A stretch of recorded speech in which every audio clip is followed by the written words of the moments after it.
Bonjour, je voudrais profiter de cette matinée pour vous lire une petite histoire que nous trouvons dans la Bible. Je ne sais pas si vous croyez en Dieu, moi je crois en Dieu. Que vous croyez en Dieu ou que vous ne croyez pas, je voudrais que vous sachiez qu'il y a des principes qui sont immuables. Il y a des principes qui s'appliquent à vous, que vous croyez en Dieu ou que vous ne croyez pas en Dieu. Le monde dans lequel nous vivons est régi par des lois. Il y a par exemple la loi de la pesanteur. La loi de la pesanteur ne tient pas compte du fait que vous croyez en Dieu ou du fait que vous ne croyez pas en Dieu. Que vous croyez ou quoi ou pas, elle s'applique à vous. De la même façon, il y a des lois spirituelles et ces lois s'appliquent à vous, peu importe les convictions qui sont les vôtres. Mais aujourd'hui, je voudrais vous lire la Bible parce que c'est un livre que j'affectionne particulièrement. Plus d'une fois, je vous ai dit que je lisais la Bible, mais pas que la Bible, parce que je lis bien d'autres livres aussi qui contribuent à m'édifier, à m'aider à faire le travail que je fais, parce que je suis coach en développement personnel. Je suis quelqu'un qui aide les autres à découvrir leurs talents, à découvrir leur potentiel et surtout à le faire fructifier, parce que je pense que nous sommes là pour développer les talents qui sont les nôtres. Donc je voudrais ce matin vous lire une petite histoire dans la Bible. Je vous prie de suivre la lecture. Donc il est dit, un semeur sortit pour semer sa semence. Comme il semait, une partie de la semence tomba le long du chemin. Elle fut foulée aux pieds et les oiseaux du ciel la mangèrent. Une autre partie tomba sur le roc. Quand elle fut levée, elle sécha parce qu'il n'y avait point d'humidité. Une autre partie tomba au milieu des épines. Les épines crurent avec elle et l'étouffèrent. Une autre partie tomba dans la bonne terre, car elle fut levée, elle donna du fruit au centuple. Voilà une histoire que Jésus a racontée. Lorsque Jésus-Christ racontait des paraboles, c'était pour nous permettre de tirer des enseignements, de nous permettre de tirer des leçons. Et ce que vous avez entendu là est une histoire moderne. C'est une histoire qui s'adresse à vous qui vivez actuellement. C'est une histoire qui va s'adresser également aux générations futures. Jésus-Christ ici parle d'un semeur. Il dit, il y a un homme, il y a une femme qui un matin a décidé de sortir, de quitter sa zone de confort, de quitter sa sécurité, de quitter son nid douillet pour prendre un risque. Vous savez, dans la vie, si vous voulez réussir, vous avez besoin de quitter votre confort. Vous avez besoin de quitter votre sécurité. Vous avez besoin de quitter quelquefois le cocon familial pour prendre un risque. Ne dit-on pas que qui ne risque rien n'a rien? Cela est vrai, mes amis. Si vous voulez réussir, vous devez prendre des risques. Aussi longtemps que vous resterez cantonné dans votre confort, aussi longtemps que vous ne prendrez pas de risques, vous n'aurez rien. Parce que qui ne risque rien n'a rien. Mais dans cette histoire, Jésus parle d'un homme qui a pris un risque. Il parle d'un homme qui a osé. Il parle d'un homme qui avait un rêve, qui avait une vision, qui avait un objectif. Parce qu'on nous dit que cet homme, était-il marié? Sans doute. Avait-il des enfants? Sans doute. Avait-il une télé? Oui, peut-être. Donc il aurait pu se dire que pourquoi je sors? Il pleut. Il aurait pu se dire, mais tiens, c'est bientôt mon programme qui va passer, je ne sors pas. Non, non, non, la Bible nous dit, cet homme a pris un risque. Il est sorti. Il n'est pas sorti pour flâner, il n'est pas sorti pour se détendre. Il est sorti pour travailler. C'est pour cela que je vous dis souvent, je ne suis pas un charlatan. Je ne suis pas de ceux qui vous parlent d'une réussite sans travail. Je vous parle dans ma page Facebook, le groupe Rendez-vous au sommet, je parle de réussite. Parce que la réussite fait partie intégrante de la Bible. Permettez-moi d'ouvrir une parenthèse. Lorsque Dieu va faire sortir son peuple d'Égypte, il est frappant de constater que Dieu ne leur dit pas, quand vous allez sortir de l'Égypte, vous allez tenir des réunions de prière, vous allez faire des veillées, je vais vous conduire dans un endroit où vous ferez des veillées de prière, un endroit où vous ferez des concerts, un endroit où vous allez jeûner, un endroit où vous allez me supplier. Non, Dieu dit, je vous sors d'Égypte pour vous amener dans un pays où coule le lait et le miel. Donc moi, quand j'ai lu ça, mes amis, ça m'a touché. Parce que je me suis rendu compte que donc Dieu est pour que je vive bien. Dieu est pour que je prospère. Dieu est pour que je mange à mon aise. Parce qu'il dit, je veux vous conduire dans un pays où coule le lait et le miel. Et j'aime à dire à ces religieux, ces ayatollahs comme je les appelle, qui nous bassinent à longueur de journée en nous parlant de souffrance, en nous parlant de sacrifice, que le grand Dieu des cieux a dit, il délivre son peuple d'Égypte pour le conduire dans un pays où coule le lait et le miel. Jusqu'à preuve de contraire, mes amis, ce n'était pas un lait spirituel, ce n'était pas un miel spirituel, c'était un lait que les gens pouvaient goûter, c'était un miel que les gens pouvaient manger. Et si la Bible dit que Dieu ne change pas, pourquoi ce qu'il a fait pour son peuple en Égypte ne va-t-il pas le faire pour moi? Je crois à la réussite. Je crois au succès. Et aussi longtemps que je vivrai, je parlerai de succès, je parlerai de réussite, parce que la réussite fait partie intégrante de la Bible. Revenons à notre histoire. Donc voilà un homme qui prend un risque. Je vous ai dit, il aurait pu rester chez lui pour regarder les feux de l'amour, n'est-ce pas?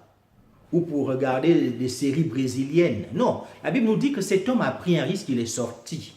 Il est sorti pour semer. La Bible nous dit, la première fois qu'il est sorti, il a essuyé un échec. Parce que la semence n'a rien donné. Cet homme est rentré chez lui. Sans doute abattu, sans doute découragé, il est rentré chez lui. Le deuxième jour, il est ressorti. Et cette fois-ci, la Bible dit, la semence au cela n'a rien apporté. Parce que la terre était dure. Parce que la semence n'a pas pu pénétrer le sol. Deuxième échec. Cet homme rentre chez lui. Pas du tout content. Il fait le compte rendu à son épouse qui lui dit, mais chérie, hier tu es sorti, ça n'a pas marché. Aujourd'hui tu es sorti, ça n'a pas marché. Oh, pourquoi? Tu t'embêtes. Reste avec moi, regardons nos séries brésiliennes. Regardons les feux de l'amour. Non, cet homme avait une idée. Cet homme avait un but. Cet homme avait un objectif. Le problème qui est souvent le nôtre, c'est quoi? C'est que nous ne tenons pas suffisamment à nos objectifs. Il suffit qu'on rencontre une difficulté et on abandonne. Il suffit qu'à 2 reprises, on essuie un échec et on veut tourner la page. Mais cet homme, 2 fois, il essuie un échec. Mais la 3e fois, il dit à sa femme, je retourne semer. Il prend un risque. Il quitte sa zone de confort et il va semer. 3e échec, mes amis. Il rentre chez lui, il a essuyé un revers. À 3 reprises, cet homme a échoué. Je ne sais pas ce qu'il en est de vous, mais si je dois compter mes échecs, je pense avoir échoué plus de 3 fois. Oui, et je pense même qu'il m'arrivera encore d'échouer. Mais cela ne va en rien entamer ma détermination. Je suis déterminé à réussir. Je suis déterminé à aller au succès, à aller au sommet. C'est pour cela que mon association s'appelle Rendez-vous au sommet. Parce que c'est le rendez-vous des hommes et des femmes qui veulent réussir.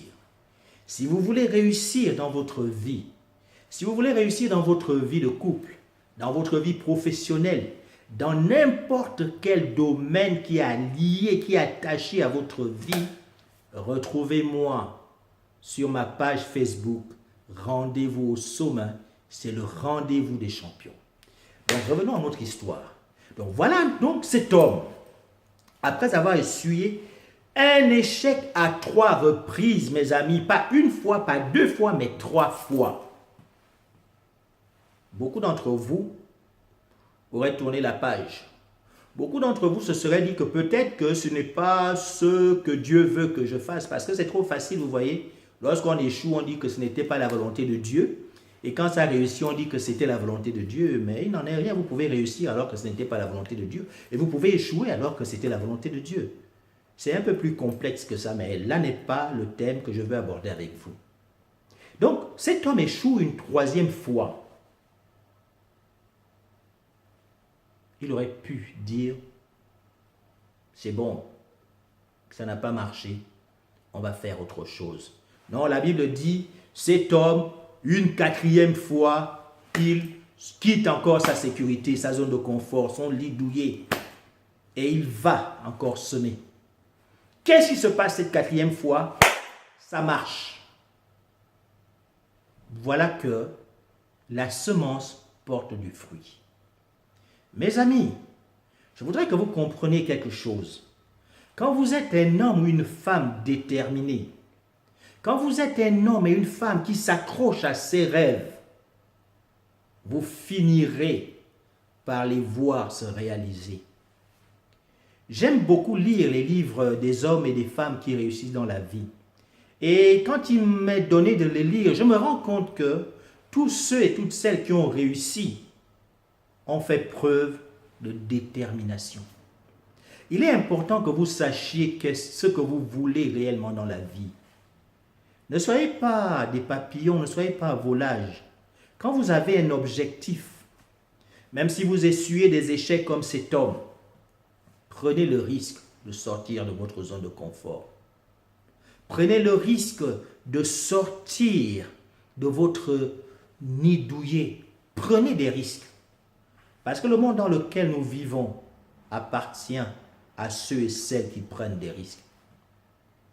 J'aime bien lire l'histoire de Thomas Edison, qui a essuyé un revers 10 000 fois avant de découvrir l'ampoule qu'aujourd'hui nous tous nous utilisons.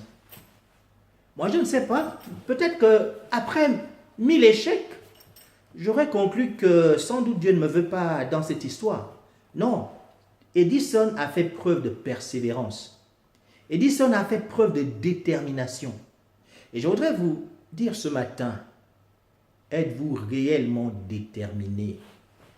Voulez-vous réellement réussir? Parce que pour réussir, vous devez être persévérant. Martin Luther King disait, si l'on n'a pas trouvé une cause pour laquelle on est prêt à mourir, on ne mérite pas de vivre. Est-ce que vous êtes prêt à mourir pour votre rêve? L'histoire dont Jésus parle nous montre clairement que cet homme était déterminé. Il était prêt à mourir pour que sa semence porte du fruit. Qu'en est-il de vous? Avez-vous un rêve? Avez-vous un idéal? Avez-vous une raison qui vous fait vous lever chaque jour? Ou bien, vous subissez la vie? Moi, j'ai un rêve. Et chaque jour que Dieu fait, chaque jour qui m'est donné de vivre, chaque jour quand je me réveille et que je prends conscience que je ne suis pas mort dans la nuit, je poursuis mon rêve. Parce que je veux un jour me tenir sur le sommet et dire, oui, j'ai vu la terre promise. J'aime ce discours de Martin Luther King. Oui, mais moi je ne voudrais pas me contenter simplement de voir la terre promise et ne pas y entrer. Mais je veux jouir du bonheur. Je veux jouir de la réussite. Je veux jouir du succès. Si vous êtes un homme qui ambitionne le succès, si vous êtes une femme qui ambitionne le succès, rejoignez-moi sur ma page Rendez-vous au sommet, qui est le rendez-vous des hommes et des femmes qui veulent réussir. Je vous souhaite de passer un bon week-end et retrouvez-moi sur ma page Rendez-vous au sommet. Je vous aime et à la prochaine.